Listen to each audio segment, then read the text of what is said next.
Дорогие друзья, сегодня мне хочется сказать вам особые слова и, провожая уходящий год, сердечно поблагодарить вас за все, что мы вместе сделали за последние 8 лет. Без вашего доверия, без вашего прямого участия в возрождении страны.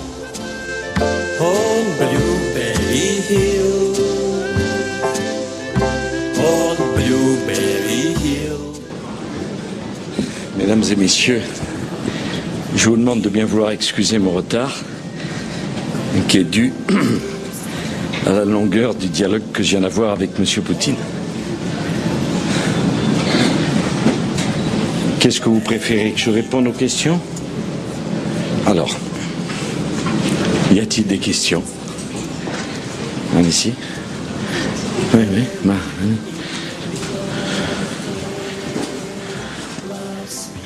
آقا اومده پشت تریبون برای تمام ملت‌های منطقه تعیین تکلیف می‌کند.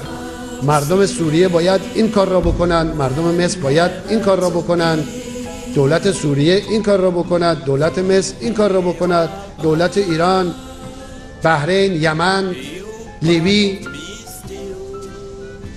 شما چه کاره هستید؟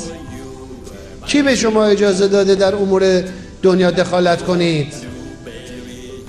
اومده میگه در خاورمیانه و شمال آفریقا یک حرکت هایی است که ما رو انداختیم، یعنی اونها، و حمایت میکنیم و دنبال میکنیم نقشه منطقه باید تغییر کند. اینا که همون حرفای آقای بوش بود که آقای بوش هم دنبال خاورمیانه جدید بود.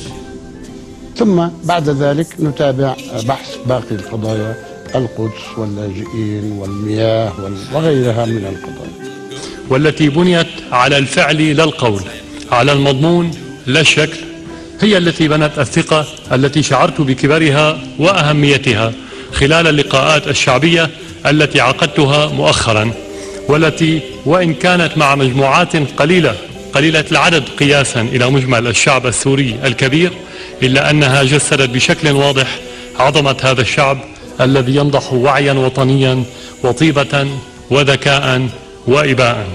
طبعا تأخري في الحديث اليوم أو إلى اليوم حتى اليوم فسح المجال للكثير من الشائعات في البلد، أنا سمعتها وأنتم سمعتوها.